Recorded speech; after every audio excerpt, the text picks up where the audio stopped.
Hello friends, நான் தான் உங்கள் நிஷிகா சமையல் செஞ்சா நல்லா எப்படி இருக்கீங்க? பாருங்க, இன்றைக்கி நம்ம கிறிஸ்மஸ் ஸ்பெஷல் சீஸ் கோலா உருண்டை. இதுக்குள்ளே சீஸ் வச்சு பண்ணியிருக்கோம், நல்லாயிருக்கும். வாங்க குழம்பு வைக்கிறது எப்படின்னு பார்க்கலாம். பாருங்கள் ஃப்ரெண்ட்ஸ், பட்டை லவங்கம் ஏலக்காய் கிராம்பு எல்லாம் போட்டிருக்கோம். இப்போ நம்ம இதுலேயே வந்து பார்த்திங்கன்னா 1/2 ஸ்பூன் வெறும் மிளகாத்தூள் சேர்த்துக்கலாம். கொஞ்சம் மஞ்சள் பொடி சேர்த்துக்கலாம். இதில் கரம் மசாலா பிரியாணி மசாலாலாம் போட்டு நான் ஜாயின் பண்ணியிருக்கேன். மிளகாத்தூள் பொடி நல்லா அப்படி கலந்து 1 நிமிஷம் வச்சுட்டு இதில் வந்து பார்த்திங்கன்னா தக்காளி வெங்காயம் பச்சை மிளகா போட்டு அரைச்சி வச்சுருக்கேன். இதையும் நம்ம சேர்த்துக்கலாம். நல்லா கலந்து விட்டுக்கலாம். இந்த டைமில் வந்து நம்ம 1/4 டம்ளர் தயிர் சேர்த்துக்கலாம், கொஞ்சம் நல்லாயிருக்கும். இப்போ வந்து பார்த்திங்கன்னா நான் நாட்டு சக்கரை போட்டிருக்கேன், சரிங்களா? இது வந்து வீடியோ பெருசு, நீங்கள் வேணும்னா உங்களுக்கு நான் நீங்கள் போய் என் யூடியூப் சேனலில் பாருங்கள், நிஷிகா சமையல் சொல்லி, சரிங்களா? அதில் பெரிய வீடியோ இருக்குது, சரிங்களா? இப்போ பச்சை பாசனை போகிற அளவுக்கு இருக்குது. இப்போ நம்ம வந்து தேங்காய் பால் சேர்த்துக்கலாம், சரிங்களா? தேங்காய் பால் சேர்த்து நல்லா கொதிக்க வச்சுக்கலாம். நல்லா கலரி விட்டுக்கலாம். தேங்காய் பால் போட்டு நல்லா கொதிக்கிட்டோம். நல்லா கொதித்தோடனே நம்ம வந்து இது கோலா உருண்டை எடுத்து போடலாம். இப்போ வந்து நம்ம கோலா உருண்டையே சேர்த்துக்கலாம். ஒன்றா எடுத்து இதிலேருந்து எடுத்து இப்படி ஒரு உருட்டி நல்லா இப்படி பால் மாதிரி உருட்டி நம்ம கோலா உருண்டையே சேர்த்துக்கலாம். மட்டன் சிக்கன்லேயும் செய்யலாங்க, இருந்தாலும் நம்ம மட்டனில் செய்கிறோம். கிறிஸ்மஸ் ஸ்பெஷல் நல்லாயிருக்கும்.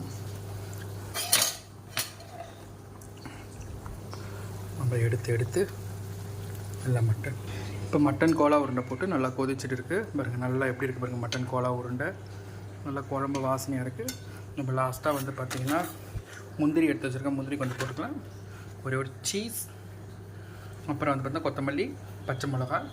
இன்னொரு என்னென்னா கொதிச்சு பிடிச்ச உடனே நம்ம அந்த நேரத்துக்கு முந்திரியும் தேங்காய் உடச்சக்கல்ல முந்திரி தேங்காய், அப்புறம் வந்து பார்த்திங்கன்னா சோம்பு, இதை போட்டு நம்ம அரைச்சி வச்சுருக்கோம், சரிங்களா? இதை வந்து நம்ம லாஸ்ட்டாக மிக்ஸ் பண்ணிக்கலாம்.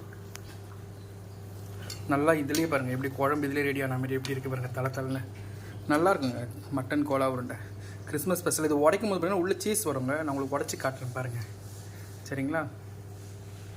இப்போ வந்து பார்த்திங்கன்னா நம்ம தேங்காய் விழுது நம்ம சேர்த்துக்கலாம். தேங்காய் முந்திரி இதெல்லாம் அரைச்சி வச்சுருக்கோம் இல்லைங்களா? இதை வந்து இதில் சேர்த்துக்கலாம், சரிங்களா? இப்போ சேர்த்துட்டோம். இதை வந்து நல்லா ஒரு வாட்டி கலக்கிடலாம்.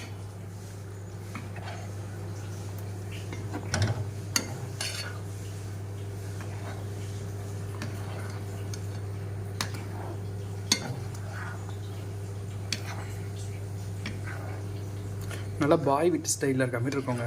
ஆனால் இது என்னுடைய ஸ்பெஷலுங்க, மட்டன் சீஸ் கோலா உருண்டை கிரேவி. இந்த கொதிக்கிற டைமில் நம்ம வந்து இப்போ ஒரு சீஸ் ஒன்று கட் பண்ணி அதை அப்படி சீஸ் அப்படியே போட்டுட்டுக்கலாம், சரிங்களா? சீஸ் நல்லா கொதிச்சு கரைச்சிட்டோம். இங்கே பாருங்கள், இப்போ முந்திரி எடுத்துக்கிட்ட பச்சை முந்திரி வரைய முந்திரி அப்படியே போட்டுக்கலாம், சரிங்களா? பாருங்கள், கொத்தமல்லி எல்லாம் சேர்த்தாச்சு, பச்சை மிளகாய் எல்லாம் சேர்த்தாச்சு. சீஸ் கோலா உருண்டை ரெடி ஆகிடுச்சு, நல்லா கொதிக்குது. இந்த பாருங்கள் ஃப்ரெண்ட்ஸ், மட்டன் கோலா உருண்டை கிரேவி ரெடி. யாராருக்கெல்லாம் பிடிச்சிருக்குன்னு சொல்லுங்கள், சரிங்களா? நல்லா சுவையான மட்டன் கோலா உருண்டை கிரேவி ரெடி. ஒன்று எடுத்து கட் பண்ணி காட்டுறேன். உங்கள்கிட்ட சொன்னேன் இல்லைங்களா?